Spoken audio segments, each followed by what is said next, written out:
আসসালামু আলাইকুম গাইস। তো আমরা আজকে টাইমার দিয়ে আমরা মোটর কানেকশন করব। তো প্রথমে আমরা একটি ডিপি সুইচ নিয়েছি, যেমন একটি শর্ট তার এবং নর্মালি ক্লোজ সুইচে আমরা একটি পাওয়ার নিয়ে নিচ্ছি। তো আমরা পাওয়ার নেওয়া হয়ে গেছে। তো আরেকটি আমরা ছোটো একটি শর্ট তার নেব, যেটিকে আমরা রিলে বেজে, টাইমার বেজ অথবা নর্মালি ওপেন সুইচে আমরা পাওয়ার কানেকশন করব। তো রিলে আমাদের হচ্ছে 7 এবং 8 হচ্ছে কমন পাওয়ার, আর 1 নম্বর নিউট্রাল, তো সবাই আপনারা জানেন বেস কানেকশন। তো আমরা এদিকে যাচ্ছি না, ভিডিওটা অনেক বড় হয়ে যাবে। তো এখন আমাদের যে কন্ট্যাক্ট আছে, কন্ট্যাক্ট পয়েন্টে কানেকশনের জন্য তো রিলে 7-8 আছে, শর্ট করে দিলাম। এরপরে পাওয়ার কানেকশনের জন্য রিলেতে আমরা শর্ট করে নিলাম, যেহেতু আমাদের কানেকশনের নিচে দিয়ে দরকার নেই, এই জন্য আমরা এটা শর্ট করে নিলাম টাইমারের ক্ষেত্রে।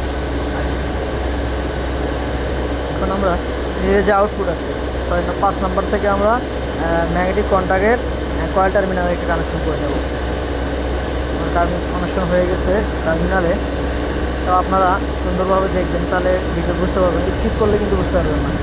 তো আরেকটি আমাদের যে কয়েলের A1 এবং A2 টার্মিনাল থেকে আমরা আরেকটি ছোটো তার লাগিয়ে নেওয়ার পরে আমাদের যে ডিপি সুইচ আছে অটো, এর নিউট্রাল কানেকশন দেওয়ার পরে টাইমার দিয়ে বসিয়ে নিচ্ছি। ভিডিওটা লং হবে এই জন্য আমার টাইমারে 2 সেকেন্ড দেওয়া আছে, অটোমেটিকলি ধরে গেছে। আমরা 2 সেকেন্ড বাড়িয়ে দিচ্ছি, দেখেন 4 সেকেন্ড পর ধরে যাবে, কন্ট্যাক্ট দিয়ে ধরে গেছে। তো আসলে মূলত কিছুই না, এগুলো নিজের আগ্রহ থাকতে হয়। আর হচ্ছে আমাদের এই যে ড্রয়িং আছে এখানে, এই ড্রয়িং অনুযায়ী আমরা সেট আপ করছি।